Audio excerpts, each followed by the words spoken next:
Kung milyon ang kakitaan, milyon din ang utang. Most of these businesses that are huge, napakalaki ng borrowings nila. No? Ano ba yung nagbibenta ng kung ano yung nagbibenta ng mga finishing products sa mga bahay-bahay o design? Pa-credit. Oo, design. Tiles, parason, Shop. di ba doon ang gusto nila sa mga bahay? Okay?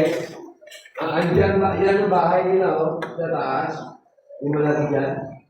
Yan ang bahay nila. Home design. Okay? Pero I have discovered, ang laki ng utang nila sa may-ari ng lote na yan. Kita nyo may kanilya na? Nagkakiyas ang lote na na sa Mission Quezon na utang mo na nagkakiyas ang lote na yan.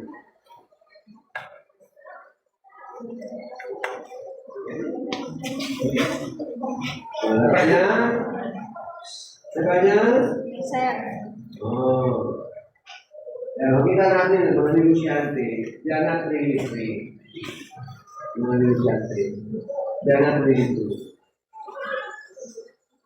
Most of them have millions and millions of obligations. Financial obligations every month. Okay? Hundreds of people. Sige.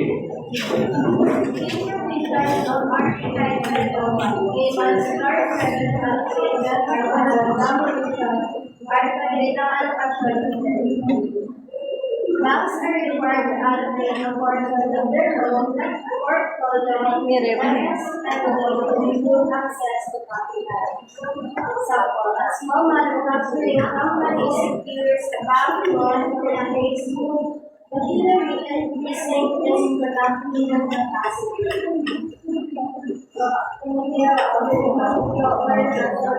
Pautang pa rin yung mga sa banko para mapinili yung mga needed na nalalis ko talaga sa taas ng kanilang bayan.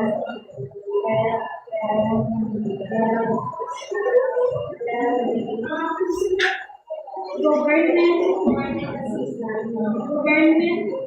agencies such as the Department of Trade and Industry provides training programs, business development service, and consultancy support.